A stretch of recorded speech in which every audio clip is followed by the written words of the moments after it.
ચાલુ મહિને આકાશમાંથી અગન વર્ષા વરસવાની હવામાન વિભાગે આગાહી કરી છે। અપર એર સર્ક્યુલેશન સક્રિય થતાં રાજ્યમાં આગામી 3 દિવસ સુધી મહત્તમ તાપમાનનો પારો 3 થી 5 ડિગ્રી વધવાની હવામાન વિભાગે આગાહી કરી છે। મહત્તમ તાપમાનનો પારો ઊંચકાતા રાજ્યમાં કાળઝાળ ગરમી પડશે।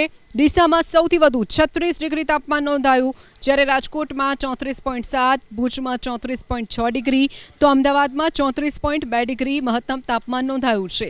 હવામાન વિભાગ મુજબ 4 થી 6 માર્ચ વચ્ચે ભેજના કારણે ડિસ્કમ્ફર્ટનો પણ અનુભવ થશે। સાથે જ માર્ચ મહિનામાં પ્રી મોન્સૂન એક્ટિવિટી રહેવાની શક્યતા પણ હવામાન વિભાગે વ્યક્ત કરી છે। તો નાગરિકોને કાળઝાળ ગરમીમાં શેકાવા માટે તૈયાર રહેવું પડશે તેવી પણ વાત હવામાન નિષ્ણાત અંબાલાલ પટેલે કરી છે।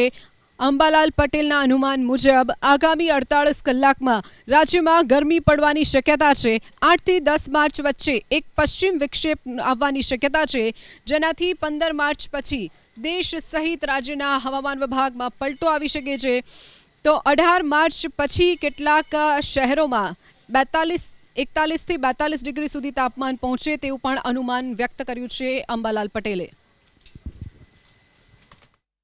આગામી 48 કલાકમાં જ ગરમી વધવાની શક્યતા છે। આ વખતે ગરમી ધીરે ધીરે પડશે। માર્ચ માસમાં હમણાં તો 37-38 ડિગ્રી સેલ્સિયસ ઘણા ભાગોમાં રહેવાની શક્યતા રહેશે। સમુદ્રના ભાગોમાં મહત્તમ તાપમાન થોડું ઘટેલું રહે, લઘુત્તમ તાપમાન થોડું વધેલું રહી શકે છે। પરંતુ 18, 19, 20 માર્ચ અને ધીરે ધીરે માર્ચ માસમાં આવતા કોઈ ભાગમાં મહત્તમ ઉષ્ણતામાન 41 ડિગ્રીને પાર કરી શકે, કોઈ ભાગમાં 42 ડિગ્રીને પાર કરી શકે, કોઈ ભાગમાં 43 ડિગ્રી સેલ્સિયસ અને ક્યાંક એવા ભાગ હોય તો 44 ડિગ્રી સેલ્સિયસ જેવું પણ રહી શકે।